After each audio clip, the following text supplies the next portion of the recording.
Hello la Majam Family, j'espère que vous allez bien. Je suis Mouna, cofondatrice de la marque Majam et je suis ravie de vous retrouver aujourd'hui pour un tuto très technique sur la pose d'une poche passe-poilée avec un passe-poil simple. Première question que vous vous posez peut-être, c'est quelle est la différence entre une poche passe-poilée dite classique avec une poche passe-poilée dont on parle ici avec un passe-poil simple.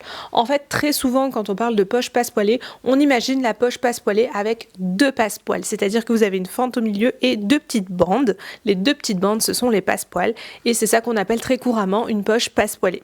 Vous la retrouvez par exemple dans le dos du short Swan, mais vous pouvez aussi retrouver, moins fréquemment c'est vrai, mais ça se retrouve quand même pas mal, c'est la poche passe-poilée avec un passe-poil simple. Alors grosso modo, effectivement, on est sur la même technique de montage, mais pas tout à fait quand même. Ne me remerciez pas pour cette phrase de politicienne, mais en fait, pour faire court, vous comprendrez un petit peu mieux après, toute la technique de on fait des marquages, on positionne bien nos passe-poils, on fend, on passe par l'intérieur de la fente, c'est la technique globale des poches passe-poilées. Par contre, quand on a deux passe-poils et quand on a un seul passe-poil, au niveau du positionnement, en fait, on a deux façons de faire qui sont différentes.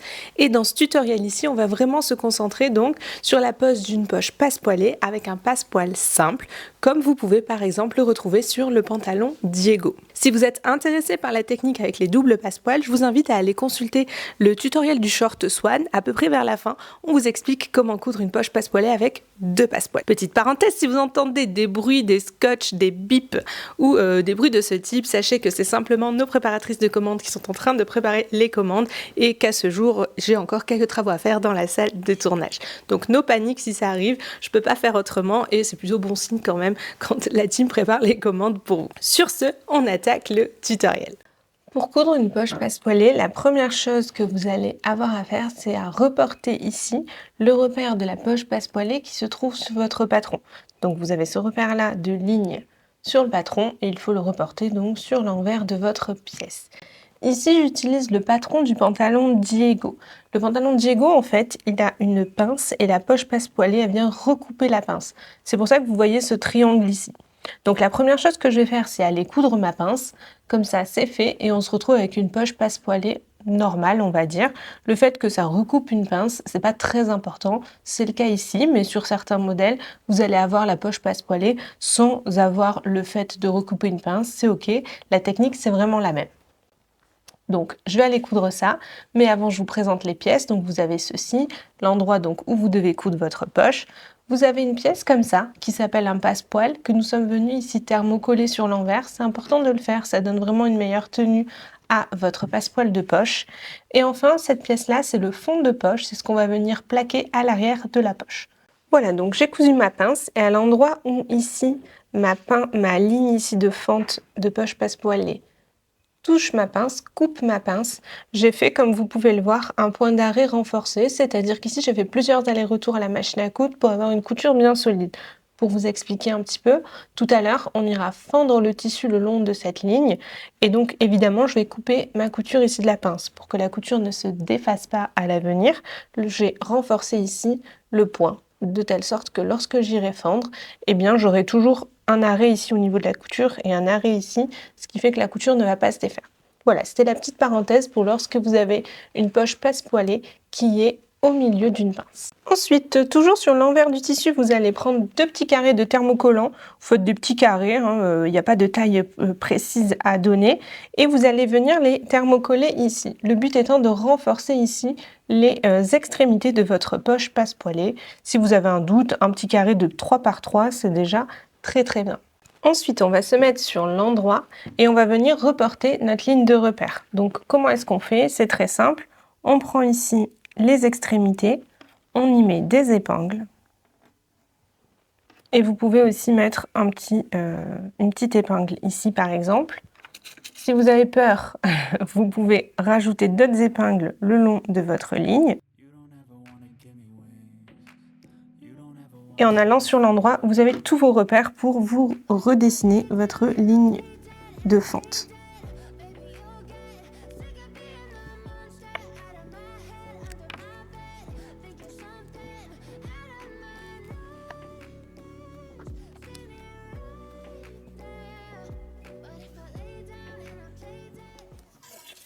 Parfois, cette ligne elle va être extrêmement droite et des fois, elle va être un petit peu arrondie, un petit peu bombée. Ça n'a pas d'importance. Ce qui compte, c'est vraiment de suivre votre patron. En fait, parfois, si c'est sur les fesses, vous pouvez avoir un effet arrondi pour suivre le bombé. Si c'est sur un manteau au niveau de l'avant pour les poches, bah là, il n'y a pas de raison, ça va être tout droit. Donc, pour cette ligne, il faut vraiment décalquer celle qui est présente sur votre patron. Ceci étant dit, j'ai reporté ma ligne et maintenant, je vais venir tracer 2 repères à la craie ou au stylo effaçable, peu importe. Ils vont se placer à 1 cm du bord de ma fente.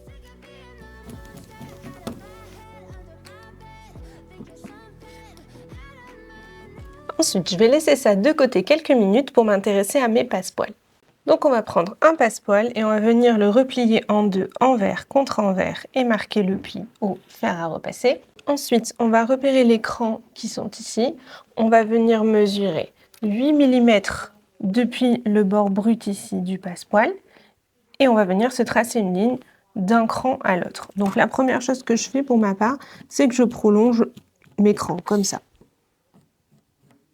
Ensuite, je viens mesurer 8 mm et je me trace une ligne.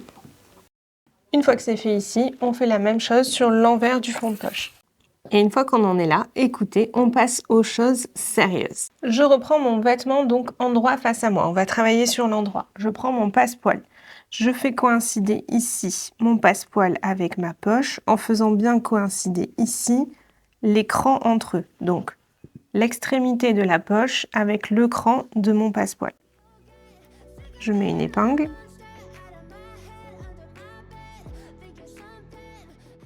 Et ensuite, je viens forcer ici le milieu. Donc, je fais bien coïncider mon bord avec ma ligne.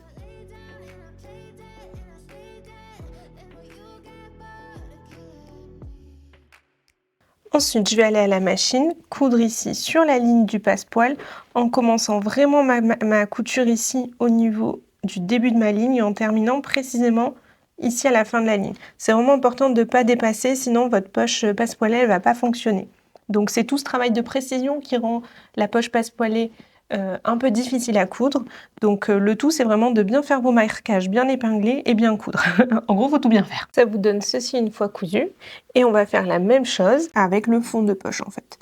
Donc la même chose, ça veut tout simplement dire qu'on se positionne au niveau d'écran ici aussi, qu'on suit notre ligne de fente. Donc là, c'est très facile parce que vous avez juste à vous caler contre le passepoil. On épingle et de la même manière, on coud sur la ligne. Une fois que c'est cousu, ça vous donne donc ceci. Ensuite, on va venir fendre le tissu le long de notre ligne ici de repères qu'on avait tracé au début, d'un repère vert à l'autre. C'est-à-dire que, vous vous rappelez, tout à l'heure, on avait tracé un petit repère ici à 1 cm du bord. Donc, on va fendre de là jusque là. On ne va pas jusqu'au bout. Donc, comment est-ce qu'on fait pour fendre? C'est assez simple, en fait. On replie notre tissu comme ça. On va prendre nos ciseaux et on va venir donner un tout petit mini coup de ciseau. Ensuite, on va venir se glisser par ce petit trou qu'on a fait. Et là, on va pouvoir venir fendre le tissu avec précision.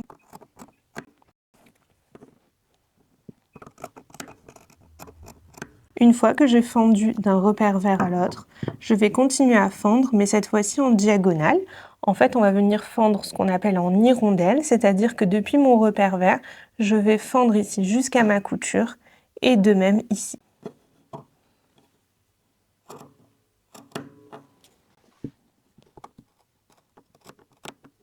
Et on fait la même chose de l'autre côté. Ensuite, ce qu'on va faire, c'est qu'on va venir rabattre le fond de poche ainsi que le passepoil vers l'envers du vêtement en passant par la fente qu'on a faite. Donc, on commence par le fond de poche, qu'on vient passer par la fente, comme ceci. On le bascule complètement, on fait absolument tout rentrer dedans.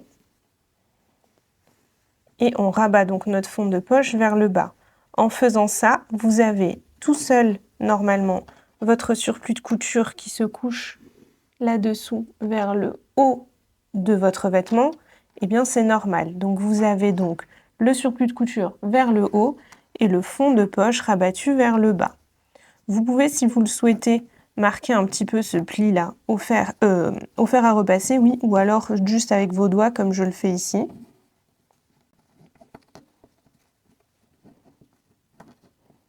Donc là, c'est fait pour le fond de poche. Maintenant, de la même manière, je vais passer le passepoil par la fente complètement. Sauf que cette fois-ci, je vais venir le poser comme ceci vers le haut. De là, on va veiller à bien aligner notre passepoil avec le haut de la poche. Vous pouvez aller donner un petit coup de fer à repasser pour marquer tout ça en place si vous le souhaitez dès maintenant, ou alors mettre juste une petite épingle pour que tout tienne bord à bord. Donc là, j'ai mis plusieurs épingles pour m'assurer d'avoir bien le passepoil qui est aligné avec ici le haut de ma poche. Et puis ensuite, je vais me mettre envers face à moi. Je vais regarder les côtés comme ça et m'assurer que j'ai bien le petit triangle qui est ici. Si jamais vous n'avez pas le petit triangle, c'est juste qu'il n'a pas basculé. C'est-à-dire qu'il est resté sur l'endroit, comme ça. Et donc vous devez veiller à ce que ce petit triangle qui est là soit bien vers l'envers. Ensuite, on va attraper ce surplus de couture qui est là, le petit triangle aussi.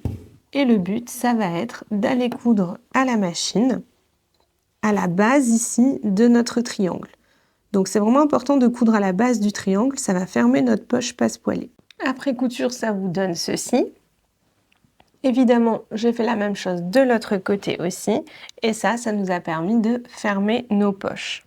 Maintenant, on va venir retirer nos épingles ici, qui étaient facultatives. Et on va venir donner un petit coup de fer à repasser pour que tout ceci soit plus propre. À ce stade-là, vous avez vraiment fait le plus dur, bravo. Il ne nous reste plus qu'à faire les petites finitions et à fermer les trous. Envers face à vous, vous allez épingler ensemble fond de poche et passepoil si vous le souhaitez, sinon ça tient déjà pas mal tout seul. Mais vous pouvez mettre par exemple 2 petites épingles ici de sécurité. Et puis on va se remettre en droit face à nous cette fois-ci. Et on va venir réaliser une couture ici dans le sillon, là. C'est-à-dire qu'on va venir coudre vraiment sur le bas de la poche, ici, dans le creux, sur tout le long. Et enfin, pour terminer, on va venir surfiler les 4 côtés qui sont là. Donc pour ça, c'est très simple. Je me positionne et je viens surfiler ça, puis tout ça, puis tout ça. Et enfin, je termine avec cette dernière ligne. Et une fois que vous avez tout surfilé, on peut dire « Tadam !» Vous avez cousu votre poche. Un petit conseil d'amis pour le fond de poche. Je conseille d'utiliser le même tissu pour le vêtement, le passepoil et le fond de poche. Parce que si vous avez le moindre millimètre d'écart, alors si je fais par exemple ça, là j'ai juste 1 millimètre d'écart, eh bien on voit en fait le fond de poche. Alors ça peut être un choix délibéré esthétique, auquel cas c'est ok, mais si vous voulez quelque chose de vraiment discret, eh bien je vous conseille donc d'avoir le fond de poche dans le même tissu, comme ça tout se pose parfaitement bien et vous n'avez aucune trace de votre fond de poche, même si vous avez divagué d'un tout petit millimètre. Et voilà la Majam Family, ce tutoriel est terminé, j'espère qu'il vous a plu, je vous remercie de l'avoir visionné. Si vous avez aimé, pensez à mettre un like et à vous abonner à la chaîne YouTube, ça nous encourage à créer toujours plus de contenu pour vous et ça permet aussi une meilleure diffusion des vidéos sur YouTube. Sur ce, je vous embrasse et je vous dis à bientôt pour une nouvelle vidéo. Ciao!